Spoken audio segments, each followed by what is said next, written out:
Hello, everyone. Welcome, welcome, welcome to Drawing Expressions, streaming live on YouTube. I'm Parz, and I'm totally thrown off by the fact that my tech actually worked today. So give me a second here to get used to the notion that this is working. Thrilled beyond belief, but a little bit weird. So we're going with it. Okay. Anyways. Welcome, welcome, welcome. So glad that you're here. Glad that you're here to participate. We're going to do a little bit of creative writing today. And we're going to be doing a couple of different things than we've done in the past. And I'll be bringing up some stuff that we've done in the past and sort of bringing it forward to now. But all that will come in just a little bit. So let us start to go through the things that are good to know as we're making our way through this live stream. First off, thank you so much for the moderators. Dr. Matt is monitoring chat. We're going to have someone else here. She's feeling a little bit under the weather, so if you wouldn't mind sending a little healing vibe her way. And if you're catching this on the replay, still send her a little bit of a healing vibe, because no one could ever use enough healing vibes. Okay. Here we go. Let's get into the things I'd like you to know as we're making our way through these live streams. Now, something that I like to mention each and every time I can is that if you get nothing else out of this live stream, anything else that I teach, the one thing I want you to take away is that we operate with guidelines, not rules. Because guidelines, they bend. They're like the palm tree, the Hawaiian palm tree in that typhoon, right? They get blown over. Rules break. We don't like rules. Rules, I mean, the police come, it's, literary police, and like, what are you doing? No. We go with guidelines. Guidelines make everything okay. And of course, there's other things to know that are here on the screen. And so just take a second, read through, and then we can move on. Here we go. So the class structure, I have set this up to be to honor the two types of writers, the planners and the pantsers. The planner today, we've got a prompt. We're not using seed word germination. We are going to be using the prompt of Moby Dick, and we'll be getting into the why and the how in just a minute. And then later on, we'll be doing the pantser exercise. We've got a little bit of introspection, an introspection exercise, and I hope you'll be around to participate with that, because I think it's going to be enlightening. One last thing I want to make mention before we move into all of the good stuff is DX has just opened up open mic to the public. It used to be we had it behind our DX Live paywall, donation wall. Now it's open to the public. Come on in. All sorts of reasons why you should come. You get to hang out with myself and other folks who are there, and we're doing our art and hanging, and we're making friends, and we're talking, and we're chatting, and we're doing art, and we're doing writing, and it's a grand old time. So I do encourage you to come. Excuse me. The link is in our link tree, and I am sure that will be put up, if not already, in just a second by our fabulous moderator, Dr. Matt. Okay. With all of that, let us move on to setting our mind space for being creative, for writing. And we're going to move over to breathe and stretch. Okay. So in start again. So what I like to do when I'm getting ready to write is to do a particular breathing exercise, and it helps to trigger my thought processes to think in terms of writing. And I call that square breathing. And so we inhale for a certain amount of time. I like 5 because why not? And so you inhale for 5, you hold for 5, you exhale for 5, and then you hold for 5. And then we just finish it all up with a nice big breath in. We hold for a second, and then a sigh and out. So let's all do that together. Okay, so here we go. Breathing in. 1, 2, 3, 4, 5, and hold. 2, 3, 4, 5, and exhale. 2, 3, 4, 5, and hold.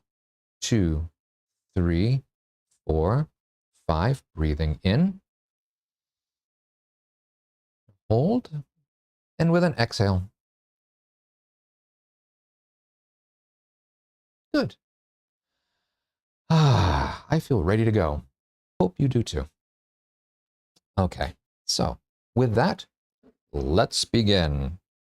And as you all know, my Let's Begin screen enables me to load up my screen so that I get to the thing that I want to get to. So here we go.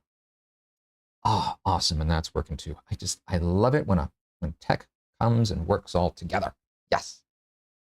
Okay, so planners. Our prompt today, as I said before, Moby Dick, aka the whale. So let's get into the why first, and then we'll move into what we're going to do with it, the how. So real briefly, after the last live where we did observation and we paid attention to our more than 5 senses, what did we do? Well, or what did I do? I said, that was such a great class of getting everything sort of working and observing and whatnot. It would be great to then turn it around. And so instead of having like all of these things coming in, what if instead we start to push it out? So we're starting to get into creating scenes, creating characters. I actually wrote this down, that this was going to be sort of the next thing that we were gonna do, even at like 2-3 classes. And at the time, I think I heard the universe chuckle slightly and pat me patronizingly on the head, like, yeah, sure, right. It's not gonna happen. A few days after I wrote it down, my lovely lady love, Alicia, she said, hey, there's this post in my Instagram. I think you should check it out. It's a publication that I'm sort of familiar with. They're calling for submissions. It's on Moby Dick. I really think you should submit on something like this. And I took a look, and I did. I have submitted a couple of pieces, and I've been having such a fun time with it. I'm going to harken back real quick to my haiku live stream. That was the first live stream we did, so it was like 3 or 4 ago. And so in my haiku, after I did my haiku, what I started to do was to take a subject or a prompt and then look at it from different points of view, different angles, different ways of thinking about things. And it's been a very eye-opening experience. I'm very, very glad that I taught haiku, because I don't know if anyone else has gotten anything out of it, but I sure did. And the same type of thing happened with Moby Dick. As I started to think about it and started to write and started to look into stuff, more and more ideas started to get generated. And in the pantser the pantser way that I operate, Alicia and I, we bantered back and forth about what it could mean to have it be as a prompt. And as I wrote, none of those ideas came up. So guess what we're going to be doing today? More Moby Dick. Okay, so let's move things. So, whoops, here we go. Okay, so let's sort of warm up to Moby Dick by coming up with a list of words. We're going to shoot for 10. If you come up with more, great. Less, fine. And it doesn't have to be just words, like phrases and ideas. Maybe when you first encountered Moby Dick, what do you know about the book, the story? How, what is it? How do you feel about it? Have you given it any thought at all? And if you haven't, that's okay too, because you can like, I don't know anything about this. That's okay. That's fine, because this is your list. And we're going to honor what is on that list. And we're going to honor what's in your head, what's in your thoughts. And when we talk about Moby Dick and we talk about the whale, we don't have to talk about like the whale. It can be any whale. So like, well, whales are maybe, these things that swim in the ocean. Awesome. Write that down. Moby Dick. It's the name of a Led Zeppelin tune. And it has no lyrics. So you can put anything you want about that one. There's an artist named Moby. Oh, do you like him? Do you not? Have you heard of him? It doesn't matter. There's everything, and I mean everything, is legitimate. Okay? So shoot for 10. So I'm going to stop gabbing for just a second here. And I'm going to give you an opportunity to get those words written down. And then we're going to come back to it. So you do that. And I'm just going to take a sip of some water.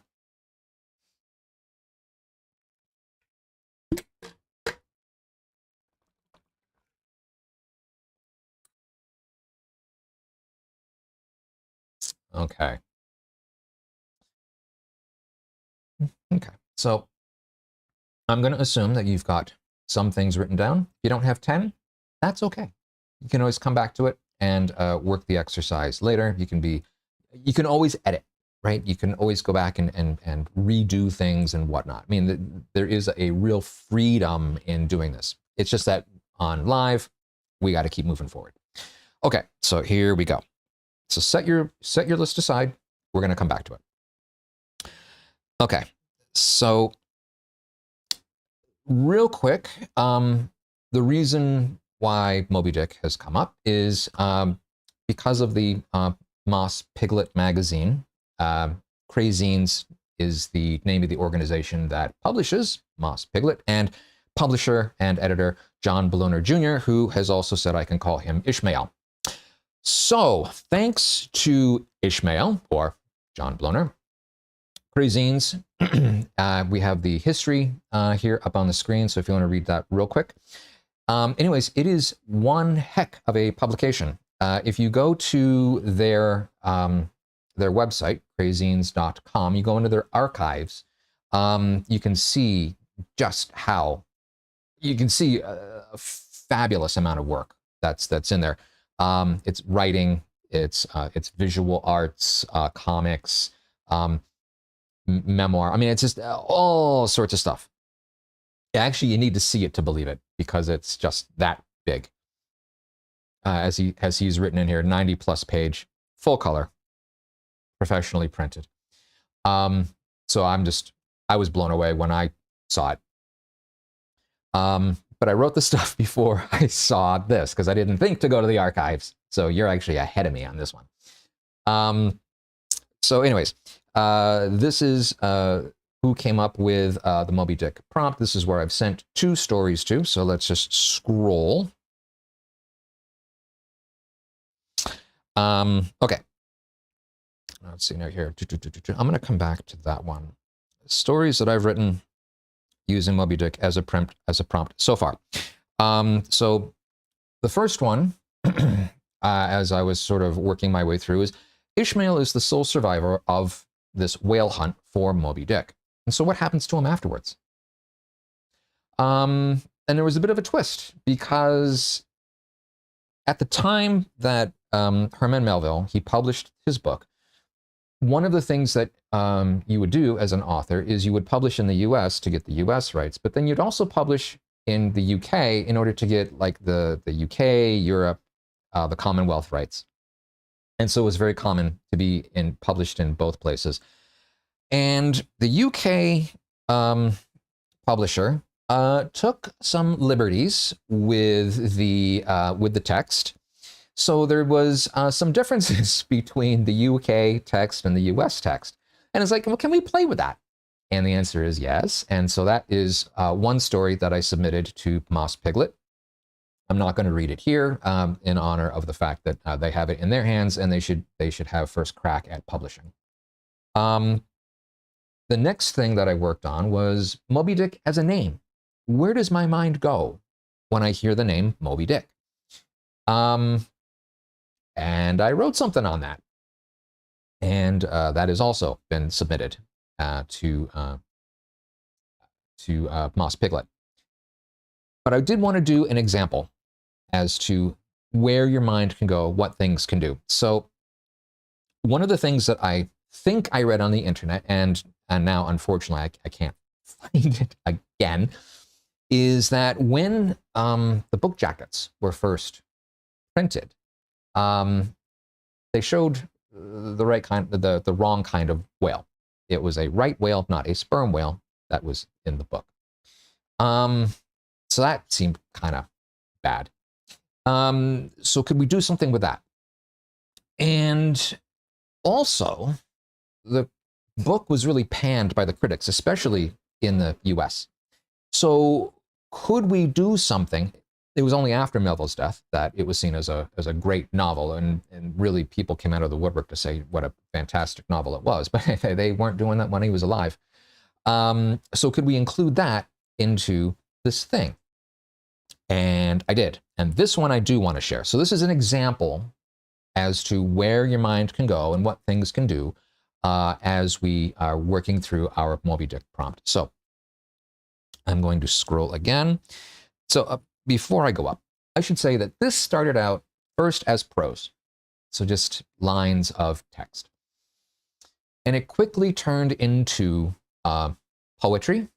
And that poetry then turned into song lyrics. And so this is written in the form of a song. So just see if you can, work with, maybe having like a little tune as it's going in the background. Maybe it starts out like a little bit more acoustic, like light, and then we move into a little bit more rhythmic and rocky and whatnot, and we'll kind of go with that. So here we go. Here's what I wrote. Herman Melville went to London to publish his book. At the manuscript, illustrators didn't bother to look to see what type of whale the author thought would be best for the story that should be sought. So the book was published with lovely cover art and sent to booksellers ready for sales to start, which is when it was noticed there must be a tale to explain why the cover featured the wrong whale. Now we got the chorus. The book was showing a right whale, but Ahab hunted a sperm whale, so the right whale turned out to be the wrong whale. What a whaley-taily fail. To the complaint Herman's lawyers sent, threatening suit over how the cover art went, the illustrators responded in an angry letter that they knew the public's appetite better. The book illustrated a right whale, but Ahab raged against a sperm whale, so the right whale was never the right whale. What a whaley-taily fail. And of course, you have to have the guitar solo, but it needs to be based on sea shanties. Okay, so now, moving on. Last verse. While the hope was for customers in droves, reviewer copies ended up in their stoves. After Melville's death, the book found acclaim, but while he was alive, it wasn't the same. The book never showed the right whale. The Pequod was chasing the wrong whale. Ahab's leg was taken by the white whale. What a whaley-taily fail. Let's just read the book, let it set sail with a yo-ho-ho and frothy mug of ale. So there we go. So get the lighters going. You want to hear more from the band. Anyways, this is an example as to what we can do with this whole idea, this whole prompt of Moby Dick. Okay, so now I'm going to scroll and just bear with me for a second because we're going to go back to the. Here we go. So using Moby Dick or the whale as a prompt. So think about different points of view, different situations, different what ifs. Pay attention to where your mind wanders. This one I think is probably the most important, so I should have put it first. Where it goes, there's story that is waiting to be found. And when you can find it, it's waiting to be written by you. The prompt, Moby Dick or the whale, never needs to be the central part of the story. In fact, it doesn't even need to be a part of the story at all. It's really just there to guide your mind, to get you going in a certain direction. And then beyond that, it's all you because you're the writer. You're the one who's having fun. You're the one who's relating what it is that you're thinking and feeling. All those things you're observing. Remember observing? All those things that you're observing within yourself, get them onto the page and let people relate along with you. So thinking about that. Now let's all work together for the next few minutes to do a story, right? So let's see here. I'm just going to, again, scroll real quick. And yes, here we go.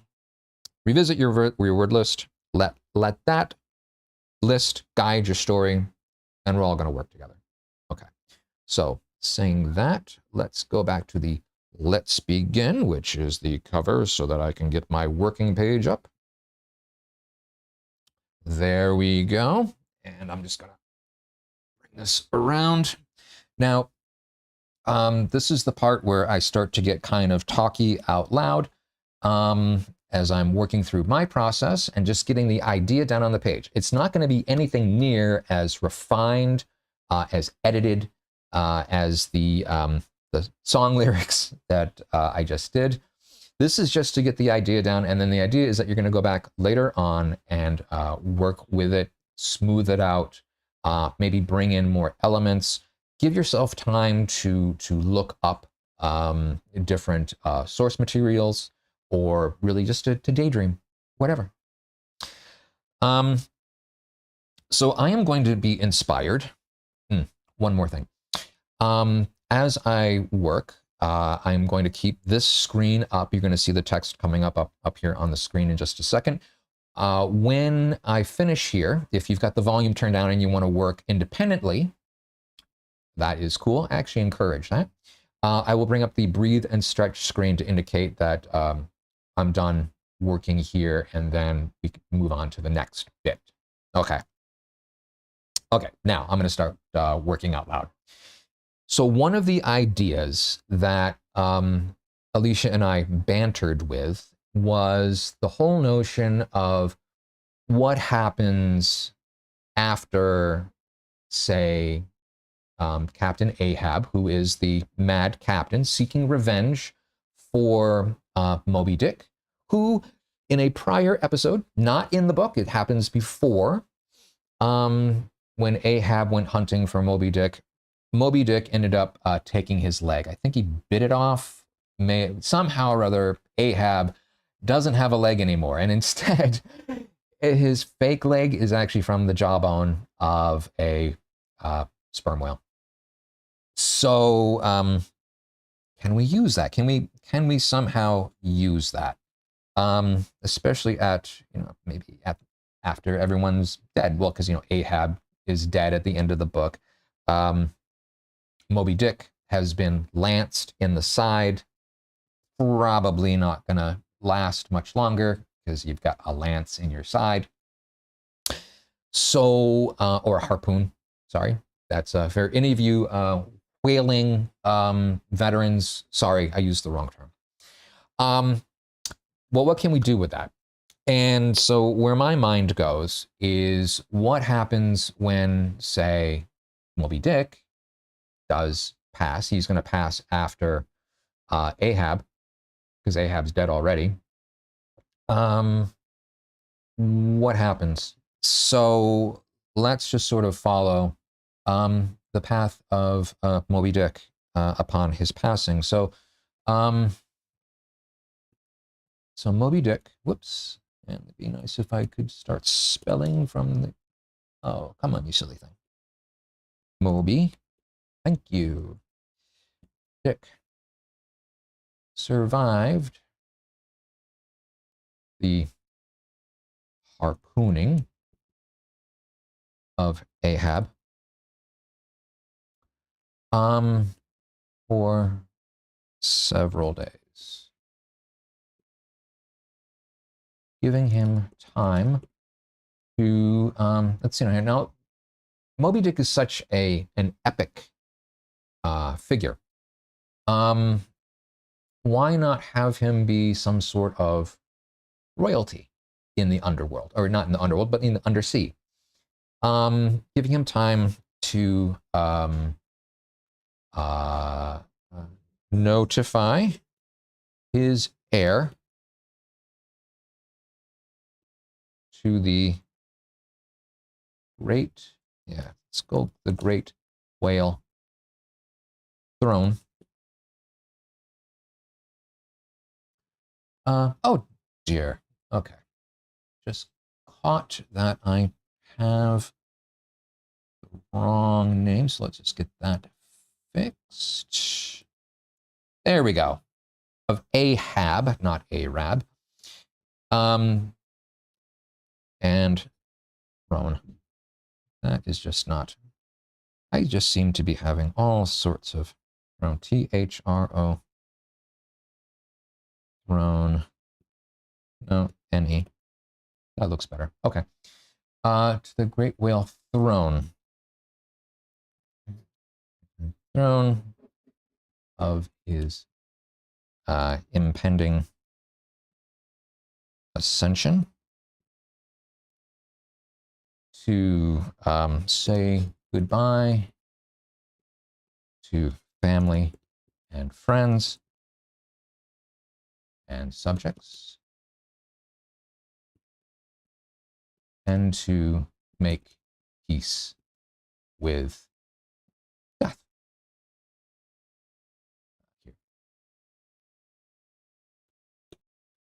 Okay.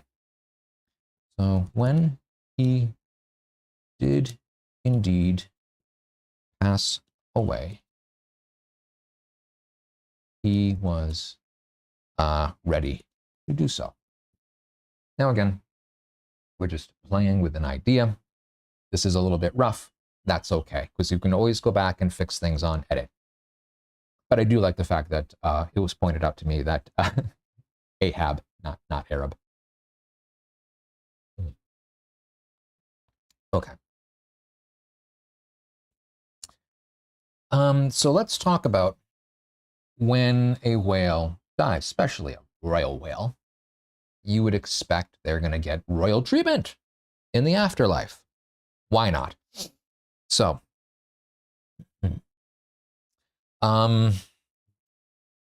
he swam with the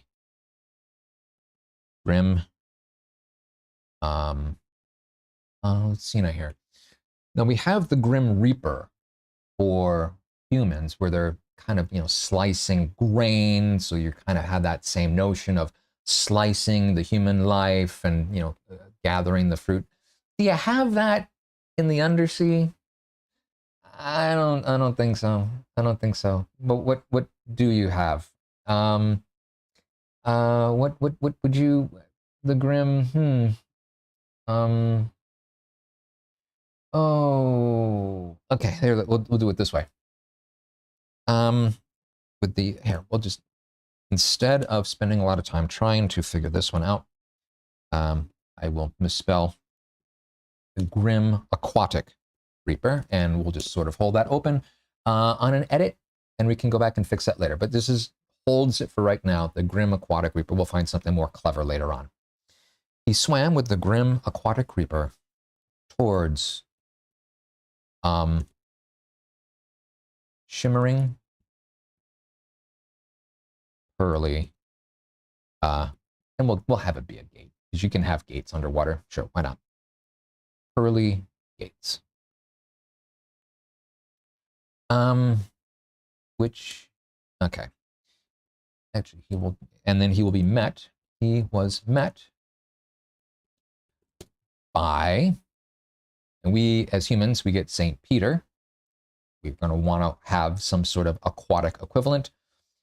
Let's have it be Neptune. Why not? Because it's feels very nautical. He was met by Neptune. And it's also very royal. So that works. So he was met by Neptune. Okay. Now here's where we get a little bit of the story going, right? So we've set the scene. We've got Moby Dick waiting to go into heaven, as it were, aquatic heaven. He's met by Neptune. If he was to just make his way through, I mean, great, but, it doesn't really do anything.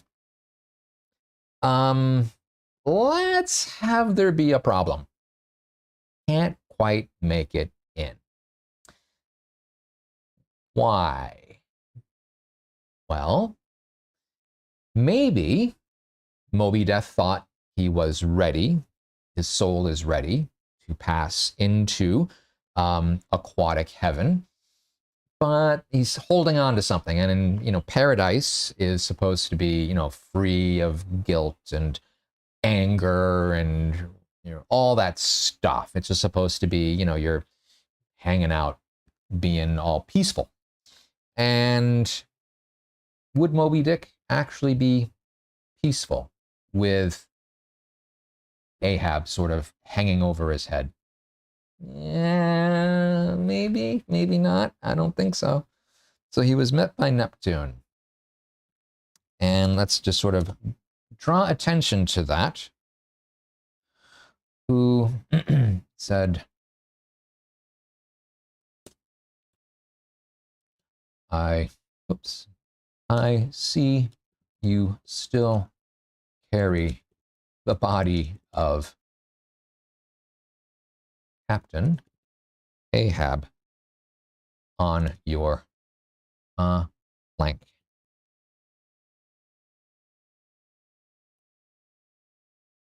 Ooh, I see you still carry the body of Captain Ahab on your flank. So, Moby's gonna say something like, yes, I have tried to brush it off on various corals and other various corals, and have tried having, so there's those fish, right, that go in and clean baleen and clean shark's teeth and, clean the sides of fish. So I'm just going to call them cleaning fish as just sort of again, a placeholder. Having cleaning fish take it off, but all to no avail. So we're going to let that be sort of a symbol that he hasn't quite gotten over the whole Ahab thing. And Neptune spoke again. Let's see here. Whoops. Let's see if I can get that to come up. There we go. And I also see the harpoon still sticking out from your body.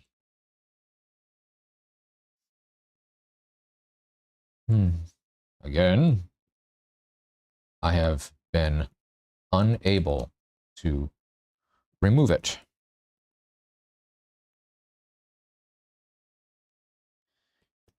Okay. And so let's see now here. So I've been unable to remove it. Okay. So what are we going to do? Well, we have to deal with this. So at that, Neptune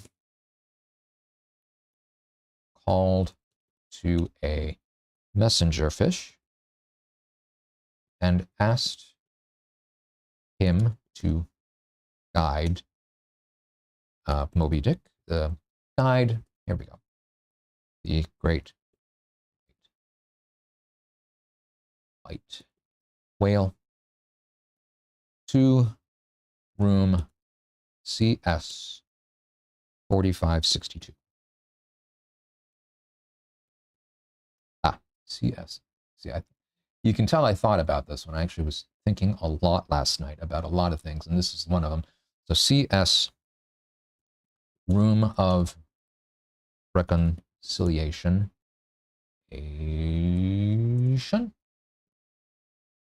Reconciliation. I've misspelled that. Let's see if we can get it quick. There we go. Come on, try again. Thank you. 4562.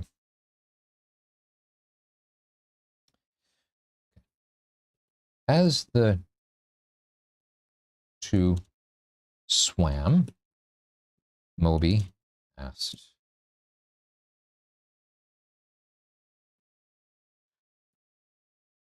Where are we going? Natural question.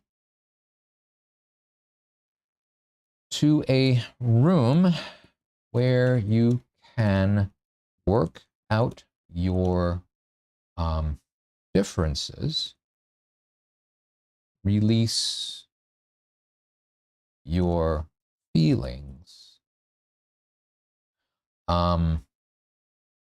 and prepare yourself fully for, again, we're going to call it aquatic heaven.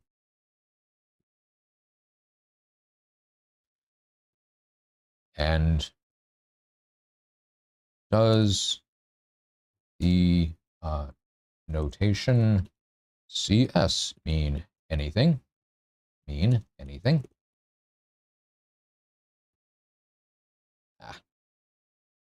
Anything? Cross species.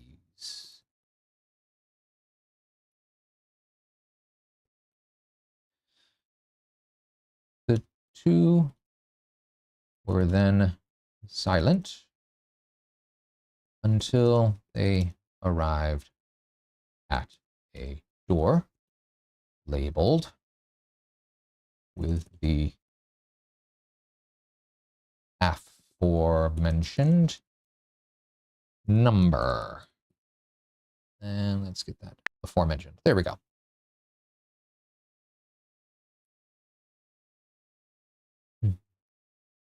Moby opened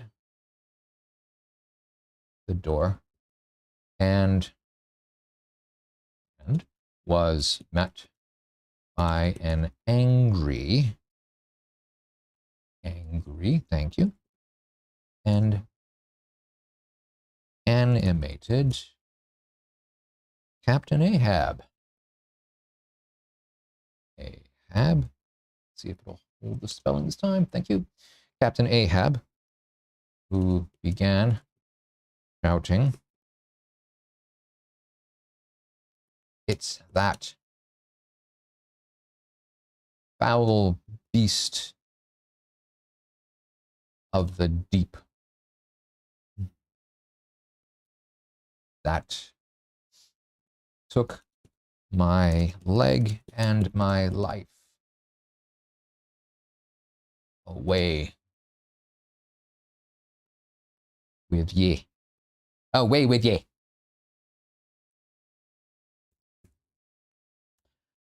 And so here, we'll just wrap it up. And thus began the multi-year journey of reconciliation. Reconciliation, thank you, spell check, when you actually work, between the mad captain and the white whale.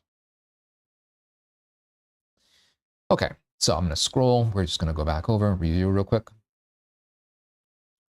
And so we have some Moby Dick survived the harpooning of Ahab for several days, giving him time to notify his heir to the great whale throne of his impending ascension, to say goodbye to family and friends and subjects, and to make peace with death.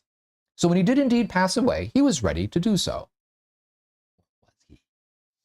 He swam with the great aquatic reaper. Still haven't come up with a good name for that yet, so we'll hold on to the holding. So towards shimmering pearly gates. He was met by Neptune, who said, I see you still carry the body of Captain Ahab on your flank.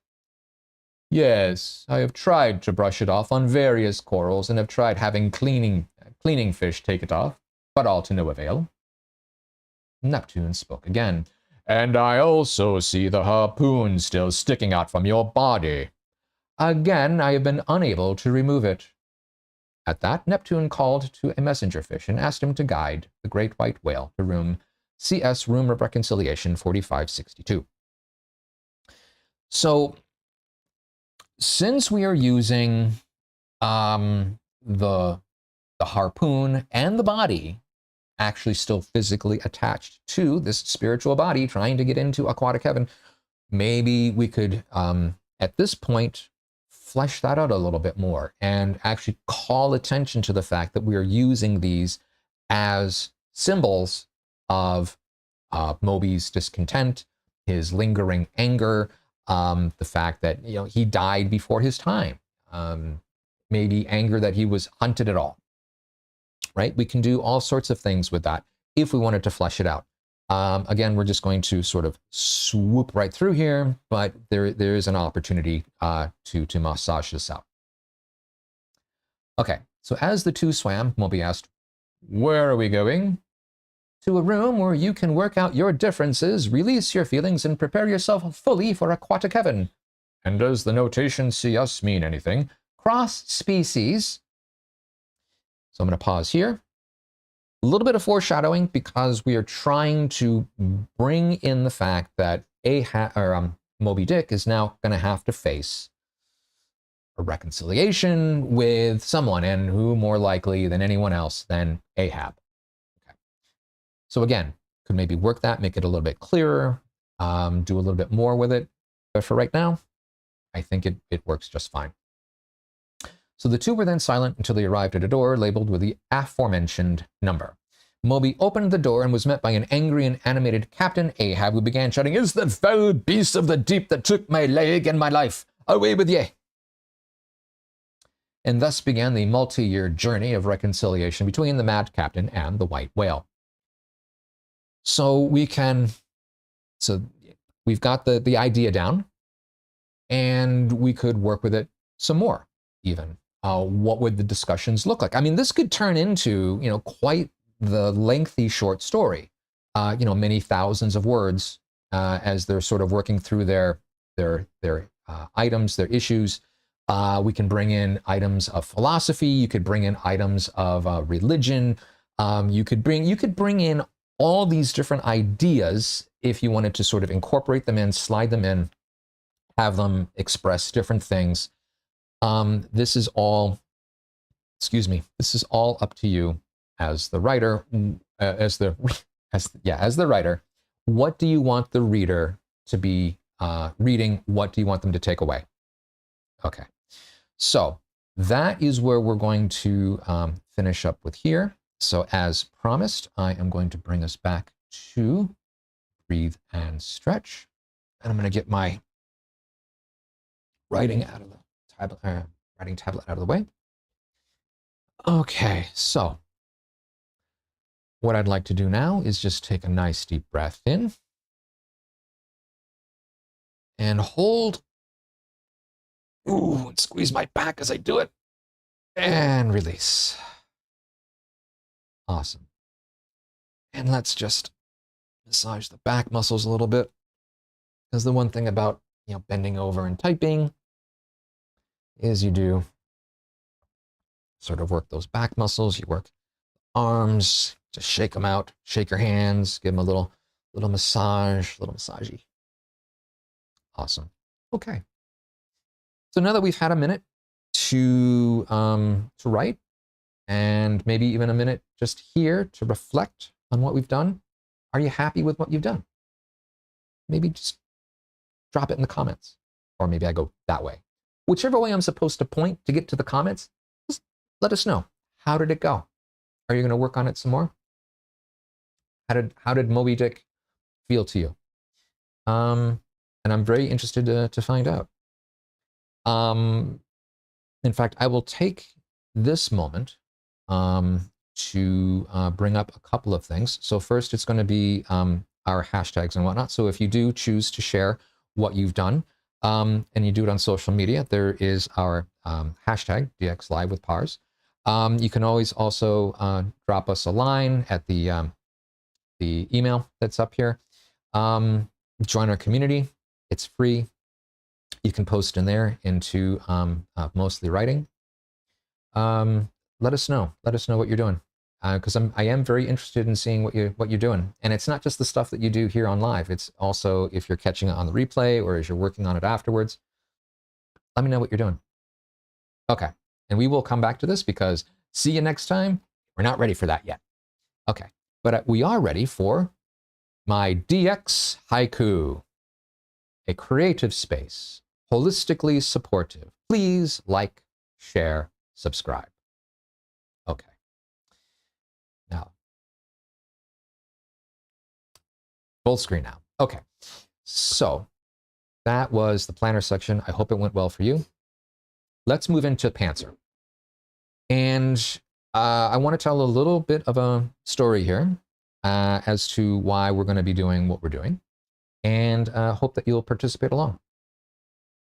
So the what we're going to be doing is introspection, a bit of introspection, and specifically on are you published? Do you want to be published? Have you been published? How does that feel? Does it generate feelings? The little bit personal story. So here we go. Just trying to find the right words. So I was writing a lot of microfiction before COVID. I've got over 1,000 of them written. It's on a different blog site, and I will I'll link the blog into the show notes. It's 100 words by Parz, by the way, on Blogger. So I was doing a lot of these, and I was doing it daily. And towards the end, I found a publisher. It was Fairfield Scribes, very small publication. Not even sure how I happened upon it. And I published with them a couple of times. And prior to having done my microfiction, when I first met Alicia, she was running her spiritual magazine, Timeless Spirit, and it's not available online anymore. So, don't even try to look for it because it's just not there. So I did some writing for her as well in that vein. So I have been published before, but it's been a long time. And so times change, feelings change, you get older, blah, blah, blah, blah, blah. Okay. So when the opportunity came up for publishing with, or potentially publishing with Moss Piglet, it was not a smooth transition of, I am told about the opportunity, I embrace the opportunity.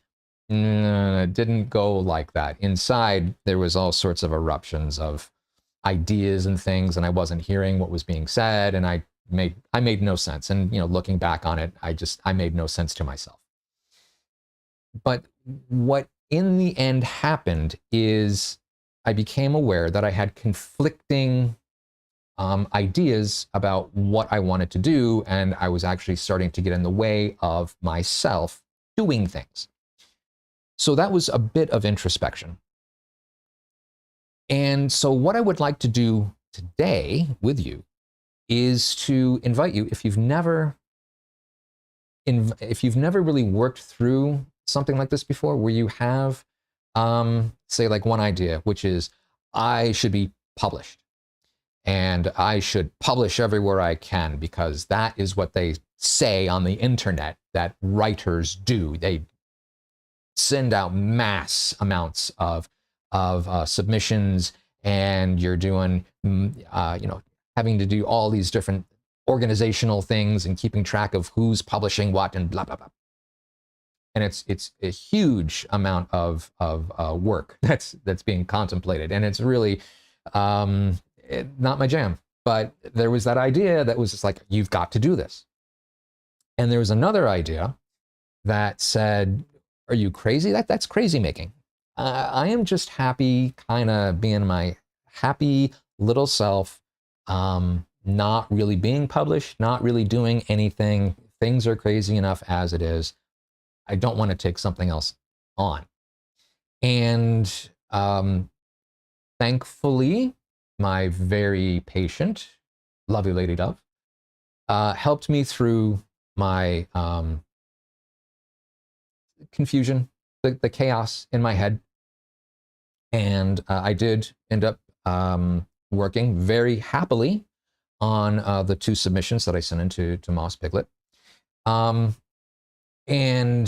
I'm having a great time doing it. And so what I want to do is sort of formalize a bit of a conversation between these two parties that are sort of in conflict and both within me.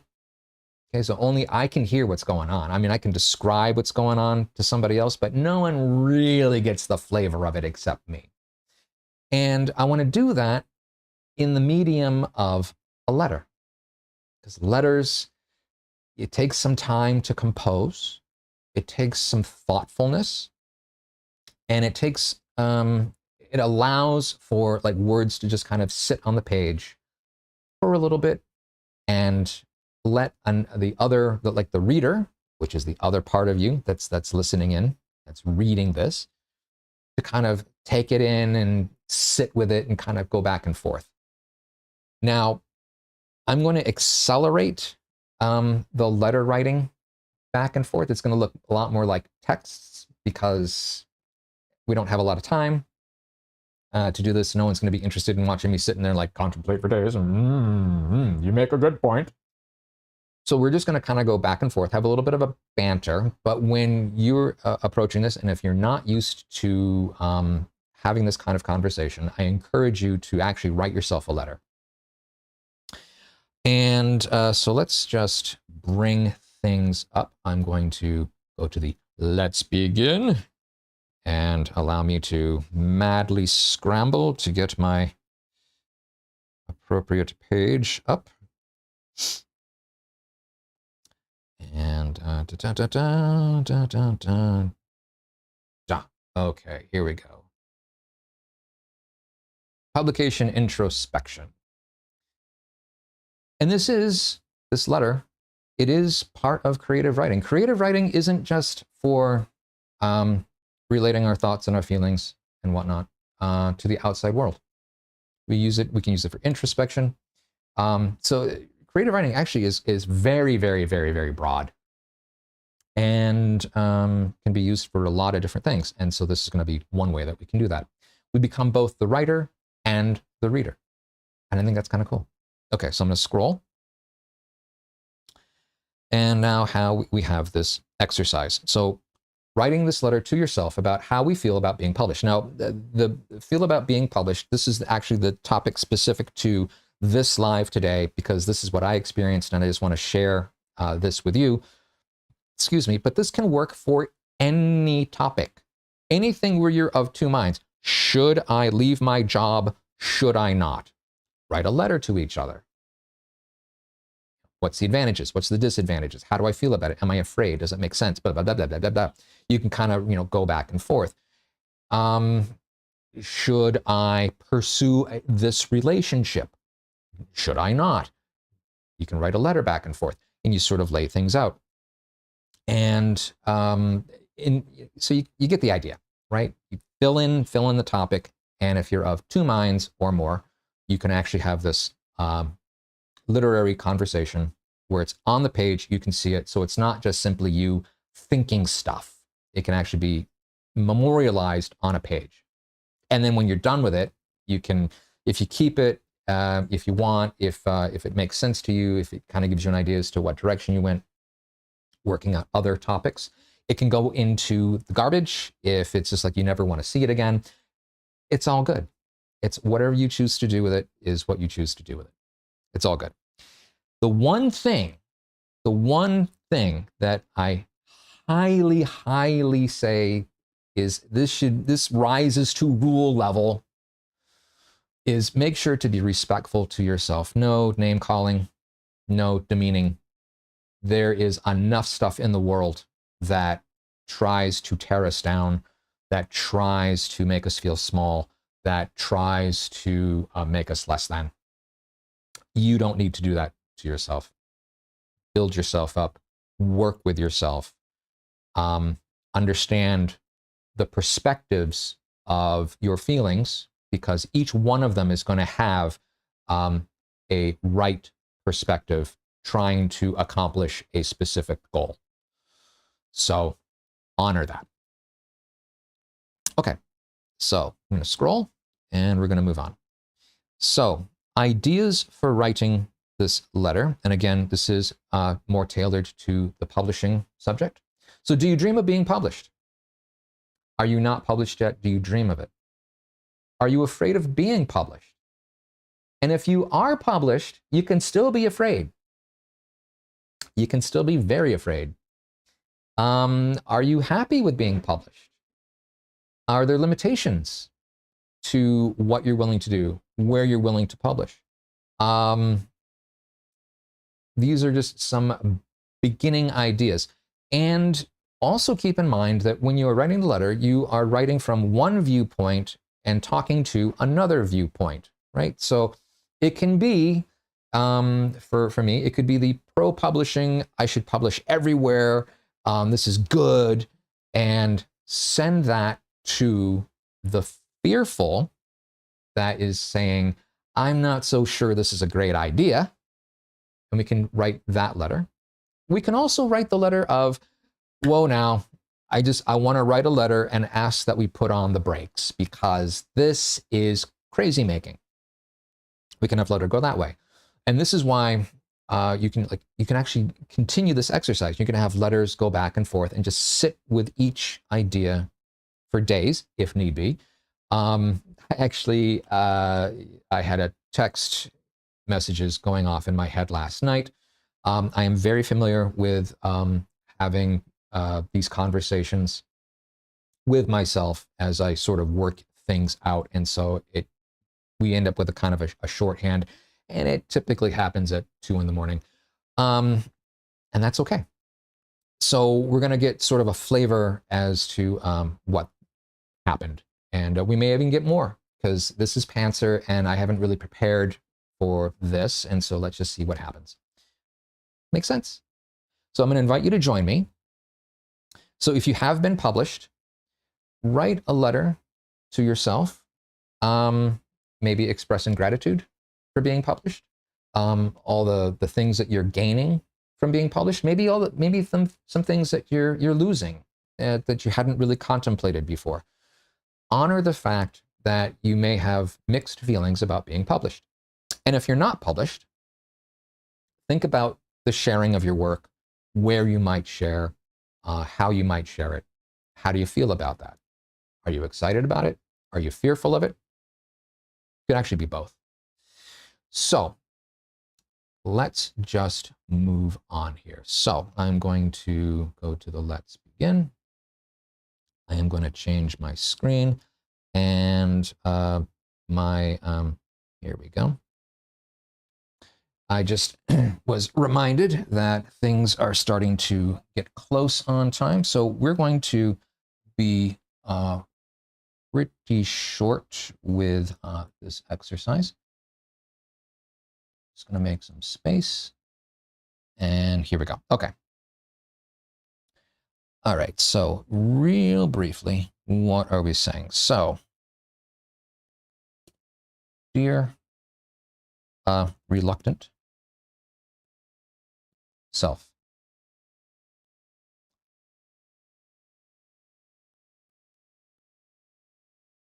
I understand you are afraid of publishing your work. May I ask what you're afraid of? Signed, Eager Self.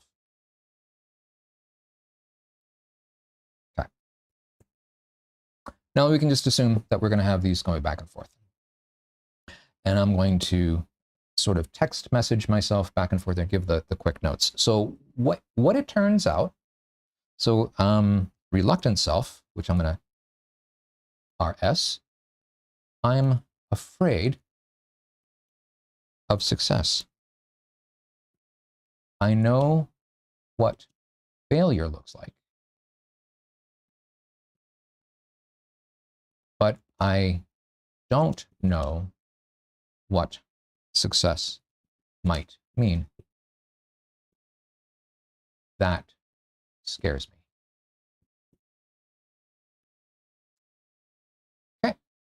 So now from eager self, what happened here? Here we go. Eager self. I understand. How about if I only submit writing for the purpose of establishing relationships with publishers and not seeking every opportunity. Does that work? Work for you? Reluctant self? Yes. And thank you. Now, very, very fast, letters flying back and forth. But this is sort of the essence as to what I worked out over the course of hours last night. Which, bringing it back to Moss Piglet and Crazines real quick, John Lohner is a wonderful person. We've spoken on email. The magazine looks wonderful.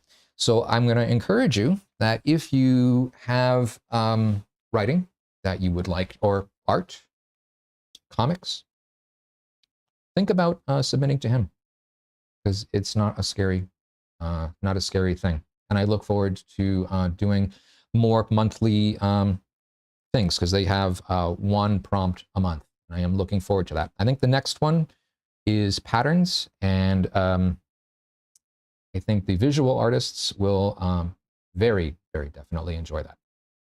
Okay, let us come back now to talking to the room. I'm just going to take a second here just to finish up, wrap up. Thank you so much for spending time here. Actually, I should have my hashtags up. Here we go. So this is how you can get in touch with us. Again, I would love to hear how you're doing. I would love to hear about the exercises that you've done, even if it doesn't relate to the lives. If you've got writing that you just wanted to kind of try out, go ahead. Email me. You can just, give it a go. Throw yourself out there. And also, do take advantage of open mic, because I'm there every week. And I'd love to see you. We'd love to have you. Okay, with that, thank you so much for spending your time here. Thank you for having this be part of your creative journey. And I will see you next time, which is going to be August 31st at 9 p.m. Eastern time. And we're going to start going weekly. So I'm having so much fun doing this. We're changing things up so it's more on a weekend kind of situation, and I'm going weekly. So no more of this bi-weekly stuff. It's every week I'm going to be here. Okay, thank you so much, and I'll see you next time.